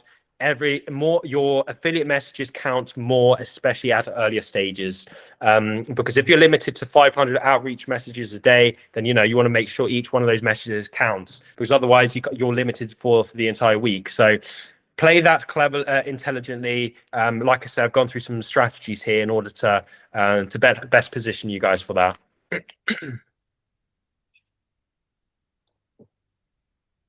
Okay, thank you. Yep. Just a quick question about how many products should we be looking for each affiliate to sell for us before we're considering them like, I don't know, worth the investment? I don't look at it that way. The way I look at it is, if the affiliate is just making money, I think, okay, I want to make sure if I understand this correctly. So essentially, I get the impression from your question, let's say you're working with a free sample, they're working at just commission. Make sure, let me know if I've understood this correctly. Okay, so they're working with just commission, you're not doing any retainers or anything like that, and then they're getting some sales in, and then you're trying to figure out how much, if it's worth investing in them further. Did I understand that roughly right, or did I extrapolate? Yeah, if this isn't for the whale, but this is just for like our regular affiliates who are just making some content for us, and we're repurposing that content, and just to know if the relationship is worth building. I guess even if they sell one, Yeah. I've made my money back. I'm just not sure how to measure what relationships are really working. Yeah, I get you. It is very, there's no full answer to this. The way I go about this is I aim to have I think it's recommended, I know I've touched on this previously, gone into more depth with this previously. I like to have a sort of a community being set up for our product, because what I found with before doing any of this was that I would send out outreach messages, maybe for some free samples here and there. And, one of the bottlenecks I found was that some of these creators would just make 1 or 2 videos and then just never make a video again, where, a lot of them would just maybe not even make some sales. And so obviously wasted investment. So I like to pull in people from, there's various ways you can go about this, but setting up a community where as soon as, if I give out a free sample, I'll give them a separate message, be like, we're building this community, or we've got this community for VIP creators like yourself, etc. And yeah, we think you would be very suited for this. We're giving out, free ideas, free ways of being able to actually be successful, make money with our product. If you're interested, let me know. And therefore, from there, just making them feel more involved, more valued that way, speaking through the group, then constantly providing value in that way. I found that that's been a very good way in terms of getting more out of creators, where they're learning to improve, they're learning to be better in terms of the content creation aspect. You're giving them good ideas that are more likely to convert. And as a result, I find from experience with this that they seem to make just more videos, more than just 1 or 2 videos. They're more open to making better and more content. So this is the way I would encourage people to get more in terms of, especially some of the free creators. To answer more of your question in terms of if I think it's worthwhile actually pursuing, say, this relationship to the next level where I'm investing more in them, maybe it's retainers or whatever. Basically, if essentially I would look at if I'm likely to get my money back with this. Maybe they've made some videos and they've made a few, some videos of 100K, in some cases a million, whatever.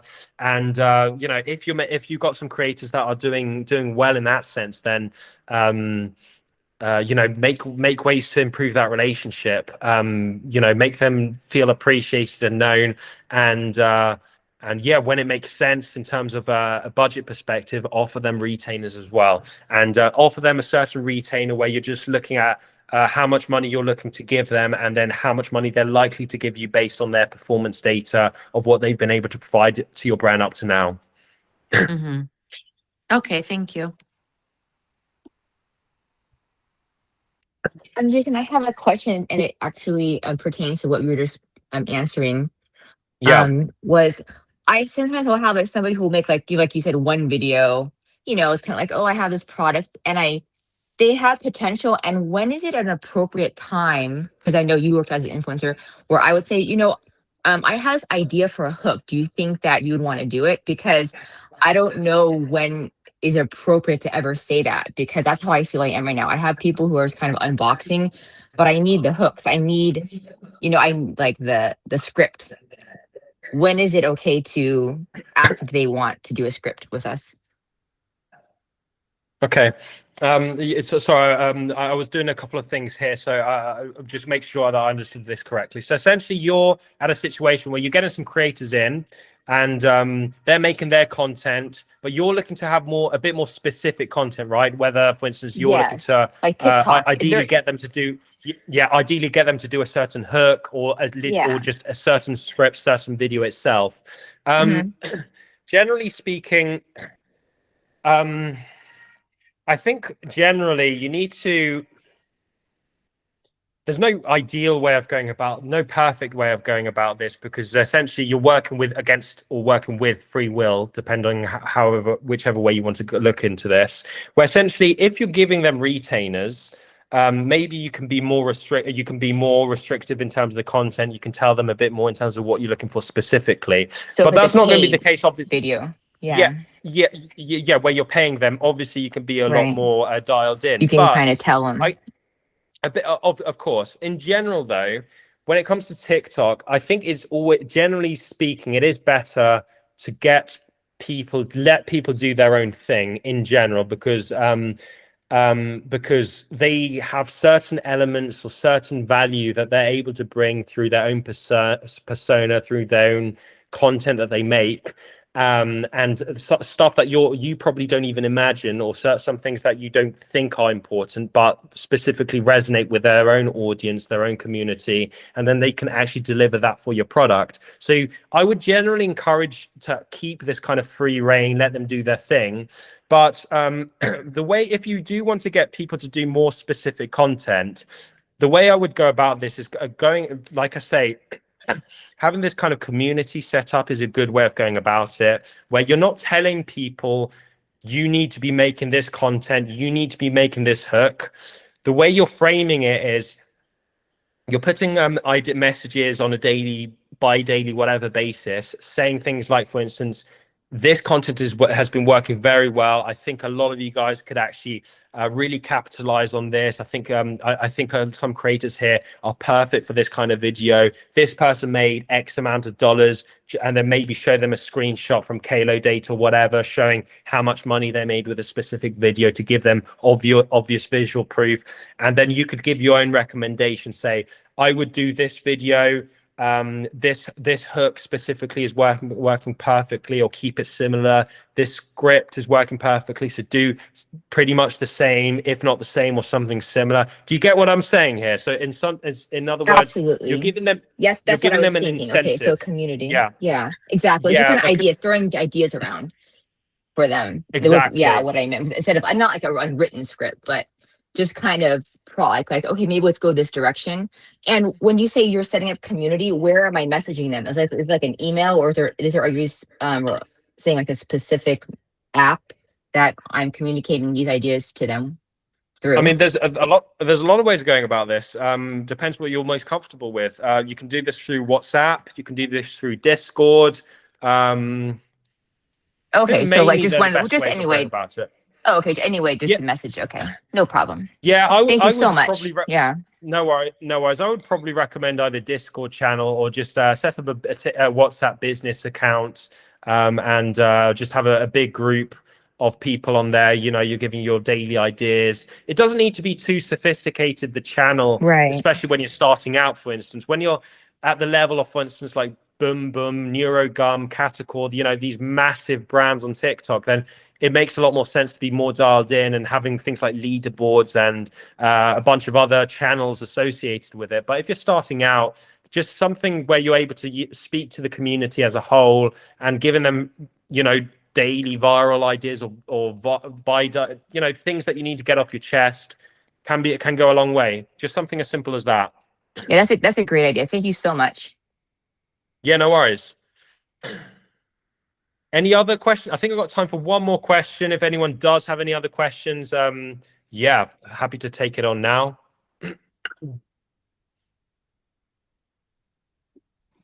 I'll ask one more question if no one else has one.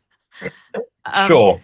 And I think it's kind of a good wrap up for this session. So, Jason, you used to work for companies doing all of this marketing, right? Doing the social media marketing and the TikTok marketing. So you know how much of a full-time job this is. So my question is, what would you say about hiring I've interviewed a few companies, one from the UK actually, Market Rocket. I'm interviewing marketing companies to help with this because being a founder, I have so many things that I have to do per day, and there are only so many hours that I can spend doing all the TikTok ads, the Meta ads, all that stuff. So I'm having trouble. It's great to learn all of this and learn all of the language and what's happening, but running this affiliate program myself, I just don't have the time in the day. So I'm a little concerned about that. And I'm meeting with marketing companies. What would you say is the most important thing about bringing on a marketing company to help with this? I think it's okay. This is a difficult one. Okay. I've seen, okay, I completely understand your concerns regarding time, okay? TikTok to do that, but okay, this is going to vary according to the person who you're reaching out to, the company you're reaching out to, the marketing company, etc. This is a very hard thing to vet, okay? A lot of these marketing companies I see, they actually promise a lot of stuff. They say, yeah, there's no problem to take it to this level. It's not easy, I can tell you. It's not easy. So firstly, in terms of vetting the companies, be cautious, be careful, because I've seen a lot of brands get burned, okay? And TikTok really isn't easy. It's because especially you're working with organic content. It's not like stuff that you're paying in general, and then you can kind of guarantee, kind of in a way, a certain amount of spend a certain amount of eyeballs. You get what I'm saying? Like it can be very up and down TikTok. To get excuse me, sorry, I thought I kind of lose my train of thought there for a second. But in terms of time wise, TikTok can be very time intensive. Okay, so it obviously depends on what you're looking for specifically. Some brands are better than others. It can be a lot of time to vet the right creators, to set up all these bots. Things go wrong on TikTok as well. So like this is one thing that's very underestimated. That's outside of outside of marketing managers, marketing people's limits as well. Because like TikTok, like I mentioned, for instance, earlier on, if you're an early brand, for instance, TikTok throws out some of these things to which looks like no reason, which essentially slows things down. Overall, TikTok, bottom line, TikTok will take up a lot of time, okay? So I would certainly recommend getting someone in to actually do that for you if you don't have the time, if you don't have the experience as well. It can certainly help out quite a lot. In terms of how much money you should be spending for these marketing companies, etc., be careful. I don't want to go out there trashing anyone or trashing any marketing companies. There are good ones out there, but overall, I don't think most companies they can. No, I would say go as far as say companies can't guarantee a certain amount of sales, certain amount of results. Okay, that's one of the things they can certainly. They can certainly lean on past performance and say this is what we've achieved, but that doesn't mean that because it works well with, for instance, a fragrance brand, that they're going to be able to do it just as successfully with your bedsheet products, for instance. So there's no. I don't think this is a clear answer. So I do apologize there, Heather. I think it was Heather who asked the question, by the way. But Yeah. But yeah, take into account, I suppose, what I'm trying to say here. If you want, feel free to reach out to me in this particular case if you need any advice or anything with certain. If you're trying to vet out certain, I don't know, marketing agency or something, maybe I can give you a second, third person perspective, whatever. Feel free to reach out as well. But yeah, be careful. Figure out what actually works with you in terms of budgets, etc. as well. Okay, I would like thank to you. add my experience here to Heather. I am also a startup and very new. I hired a marketing company and they just took a very hefty retainer, $1,800, and my ROAS was 0.3. So very bad ROAS. And then they Exactly. immediately ghosted me. The minute I started holding them accountable, what happened, they in the ads, they were saying, oh, you don't pay us a dime until we generate X, Y, and Z. And then when I held them accountable, they immediately ghosted me, stopped replying to my messages. So there are a lot of people who are just running a marketing agency, but they don't really know what exactly is going to work. So it's a lot of trial and error. And the whole Meta TikTok thing is, for the lack of better terms, it is some algorithm magic which is happening in the back end, because there is no guarantee what is going to go viral, which ads will perform, which ads people are going to click on. Even on my Instagram, I revamped all my Instagram and I saw some videos which I had no expectation of them having so many views. I literally posted a video of my warehouse restocking. It was the most boring video ever, and that got most amount of views. So we never know. And for us founders like you and me, $3,000 is a lot of money, which we either have to make a decision whether we want to lead it in Meta ads, give it to a marketing agency as a retainer, or go out there and sell ourselves.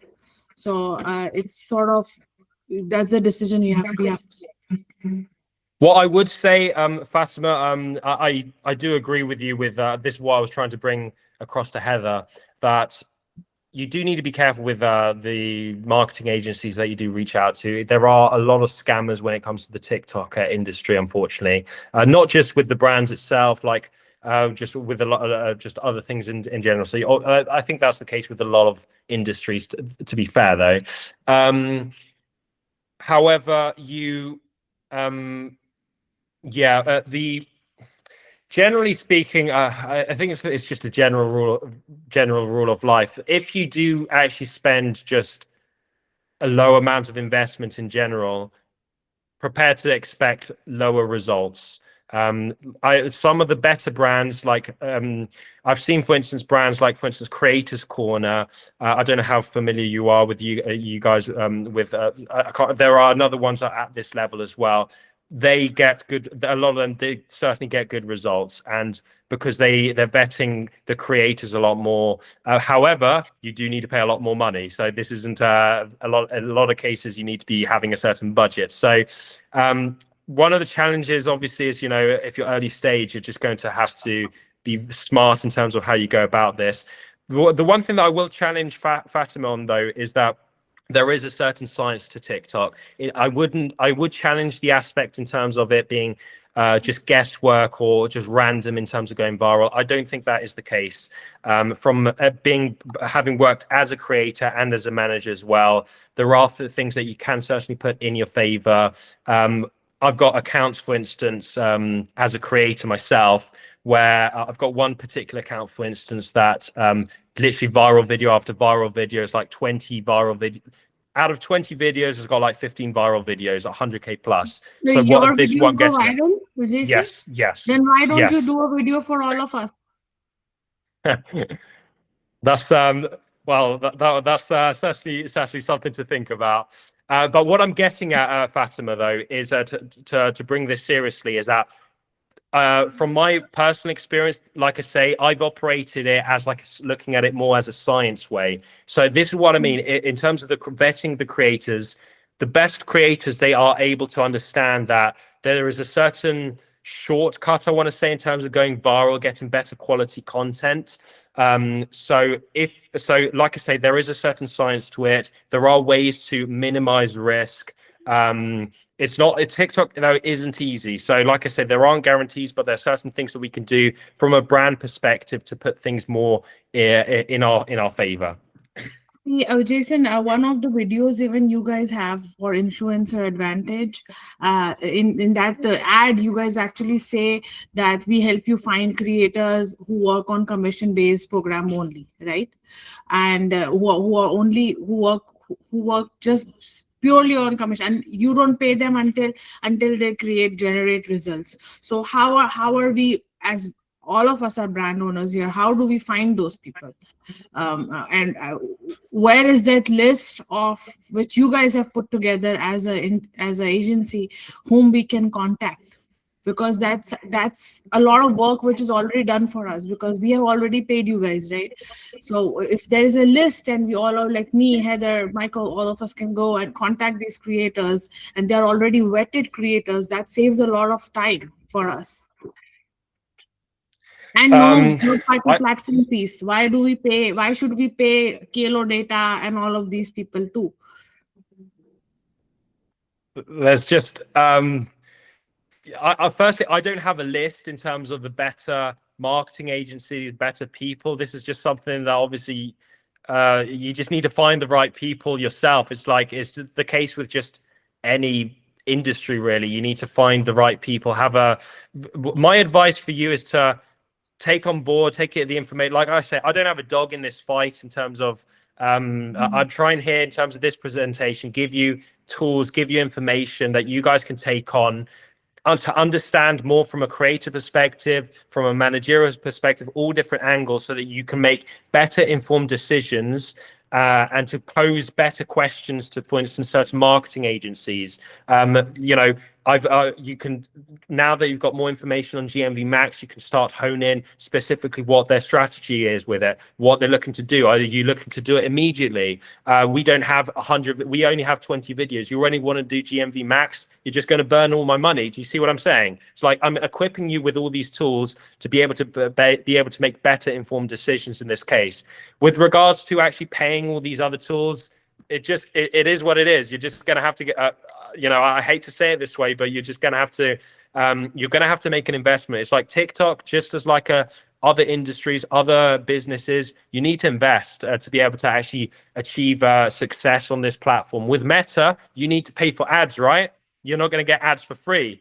With TikTok, you need to pay. You're not paying for ads, but who's going to make the content? If you don't know how to make content, who's going to do it for you? You need to get creators. How are you going to get creators?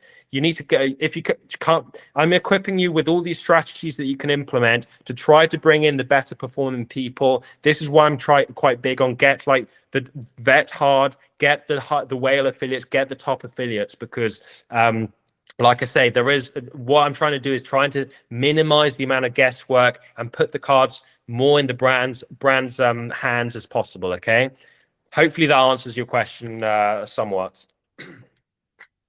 Okay.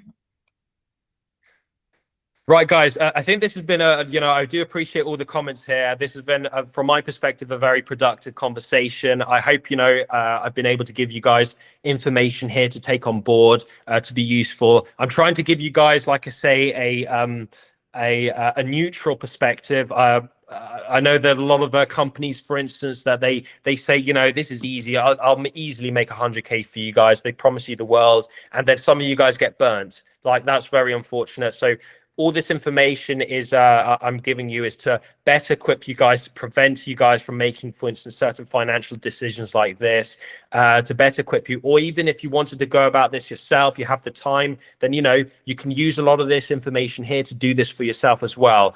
TikTok isn't easy, obviously, but it is, if you can get it right, excuse me, it is a very lucrative platform if we can get it right. Just look at Kalo data itself, or you know, some of these platforms where you're able to see sales data. You can see some people make a lot of money, both brands and creators. So it's not easy. There is a certain strategy to it. There is a certain science, and I hope this has been productive and useful for you guys. If you got any other questions, by the way, following this, you know, following this, feel free to send me a message, by the way. I'm always really quick to respond. I know a few of you guys might have some other questions, you know, like I say, if you need, you know, a certain vetting or whatever of another agent, you know, whatever it is, feel free to send me a message here. Like I said, I'm quick to respond, and yeah. And from my perspective, I've really enjoyed speaking to you guys today. Thanks, Jason. No worries. Have a good rest of your day, guys. Thank you so much. Very helpful. Appreciate it. Have a good rest of your day, guys, and have a good weekend as well. Take care.